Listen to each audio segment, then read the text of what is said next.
बड़ा बड़ा जो पार्टी है कांग्रेस और बीजेपी वह अपने चुनाव का एकदम रैली निकालती है। और उस रैली में बहुत सारे लोग जाते हैं और सबको मतलब देखना भी है, और जो जो लोग जाते हैं उन लोगों को खाना भी खिलाना है। गाड़ी चलता है, उसमें तेल भी भरवाना है। बड़ा बड़ा टेंट लगा करके वहां पे प्रचार भी करना है। पूरा तरह से भोंका लगा लगा के एकदम चिल्लाना है कि मैं नरेंद्र मोदी, मैं राहुल गांधी। इस तरह से एकदम मतलब चिल्लाते हैं लोग। और पूरा तरह से बहुत ज्यादा हजारों करोड़ रुपया खर्चा हो जाता है चुनाव में और इस तरह के प्रचार में। तो क्या इस तरह के प्रचार में मोदी जी और राहुल गांधी जी इस तरह से खेत में जा करके कमा करके पैसा ला करके और चुनाव का प्रचार करते हैं? इस वीडियो में इसको पूरा तरह से समझने का कोशिश करते हैं लोग। इतना सब पैसा आता है चंदा से।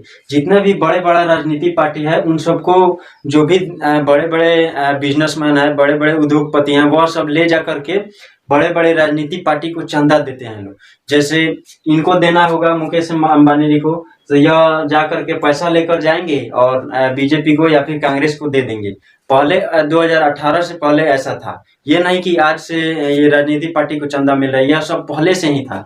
तो ये जैसे इनको देना होगा तो कांग्रेस को या फिर बीजेपी को ले जा करके दे देंगे। तो पहले ये ऐसे नियम था कि ये अपना पैसा लेकर के गाड़ी में लाद लेंगे और ले जाकर बीजेपी पार्टी को दे देंगे या फिर कांग्रेस पार्टी को दे देंगे।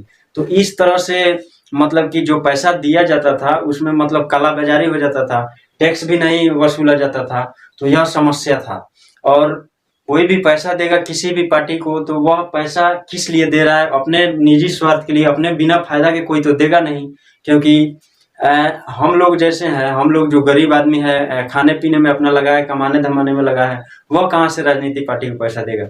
जिसको मतलब बड़ा बिजनेस है, जिसके पास, जिसको अपने बिजनेस में कुछ कराना है, मतलब कि कुछ ना कुछ फायदा देखना है, वही पार्टी वही अमीर आदमी पूरा तरह से ले जा करके बीजेपी को या फिर कांग्रेस को, मतलब कि राजनीतिक पार्टी को चंदा देती है। इस तरह से 2018 में लाया गया इलेक्टोरल बॉन्ड।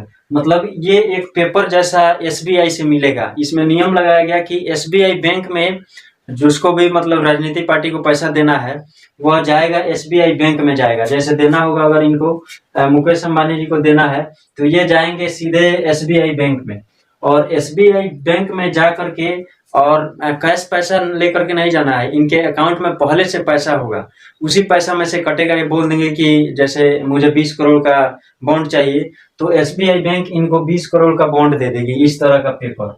और यह पेपर ले करके जाएंगे और अपने मर्जी से जिसको भी मतलब देना होगा चुपचाप ले जा करके बीजेपी को या फिर कांग्रेस को, किसी को भी दे देंगे।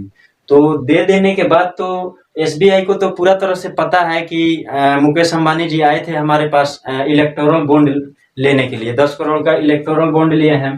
और इसमें आकर के जब बीजेपी को मोदी जी को दे देंगे तो मोदी जी को तो पता है कि मुकेश अंबानी जी हमको दिए हैं 10 करोड़ का इलेक्टोरल बॉन्ड। और यहाँ पे राहुल गांधी जी को कुछ पते नहीं है। राहुल गांधी जी को इतना पता कहीं चल जाएगा कि यहाँ पे 10 करोड़ का इलेक्टोरल बॉन्ड तो आया है लेकिन मुझे मिला ही नहीं, आखिर गया कहाँ? तो यही सब विवाद को लेकर के पूरा तरह से कोर्ट में चल रहा था मामला कि कोई भी अगर इलेक्टोरल बॉन्ड खरीदेगा तो वह पूरा तरह से सबको पता चलना चाहिए कि कौन खरीदा है और किसको मिला है। तो इस पर सुप्रीम कोर्ट का कहना था कि मान लेते हैं कि मैं अगर बता दूंगा कि इलेक्टोरल बॉन्ड जैसे एक आदमी, कोई आदमी खरीदा है, जैसे अंबानी जी खरीदे हैं और ले जाकर के मोदी जी को दिए हैं, और जब इनको पता चल जाएगा, जैसे ये सब मतलब इस तरह से मैं समझा रहा हूँ, बहुत सारे पार्टी होते हैं सब राजनीति पार्टी, उन सबको अलग अलग मिलता है। तो इसमें जैसे इनको अगर मिल गया, इनको नहीं मिला, तो इनको पता चल जाएगा कि मुकेश अंबानी 10 करोड़ का बॉन्ड मोदी जी को दे दिए हैं और मुझे नहीं मिला। अच्छा, मैं जब सरकार में आऊंगा, मैं सत्ता में आऊंगा तो बदला जरूर निकालूंगा। मतलब कि ये इस तरह से ये पूरा तरह से सोचने लगेंगे। इस तरह का मतलब दो आदमी के बीच में एक अलग प्रकार का तनाव हो जाता। तो इस पे भी सुप्रीम कोर्ट को समस्या था। इसके साथ साथ सुप्रीम कोर्ट में यह भी समस्या उठ रहा था कि अगर कोई राजनीतिक पार्टी को अगर करोड़ों रुपया दे रहा है, मतलब कि 10 करोड़, 20 करोड़, 50 करोड़, इस तरह कर करके ज्यादा पैसा कोई दे रहा है, तो कुछ ना कुछ तो फायदा अपना देखा है, कुछ ना कुछ फायदा लेगा उस पार्टी से। अगर वह पार्टी अगर सत्ता में आएगी, सरकार में जब आएगा वह पार्टी, तो उस पार्टी से वह आदमी तो फायदा लेगा, इसीलिए तो बॉन्ड दे रहा है। तो वो तो बात एक अलग है ही। लेकिन इसके साथ-साथ एक और सबसे बड़ा समस्या है, जैसे ये जापान का कंपनी है, चीन का कंपनी है। अपने देश में जापान का, चीन का, इस तरह विदेशी कंपनी भी है।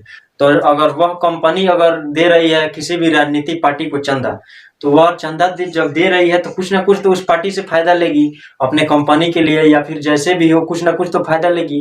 तो यही सब समस्या उठ रहा था सुप्रीम कोर्ट में। सुप्रीम कोर्ट को भी यह लग रहा था कि अगर इस पे अगर कुछ विचार नहीं किया जाए तो इस तरह से मतलब लोगों को बहुत ज्यादा समस्या हो जाएगा।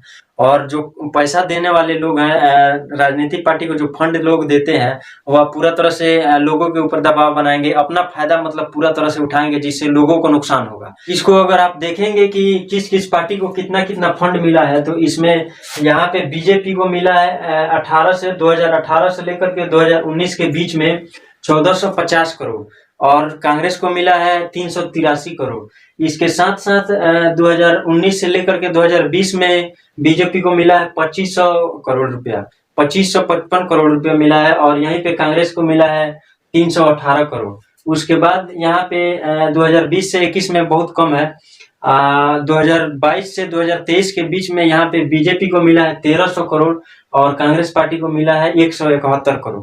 तो इसमें भी मतलब सब पार्टी को तो पैसा मिल ही रहा है, थोड़ा सा कम या फिर ज्यादा, मतलब कि जो पार्टी सरकार में रहता है, जो सत्ता में रहता है, उसको ज्यादा मिलता है, क्योंकि कोई भी सोचता है कि यार सरकार में इसको देंगे तो हमारा फायदा होगा, और जो सत्ता में नहीं है उसको कम ही देंगे, या फिर जिसको फायदा होता होगा वह देता होगा।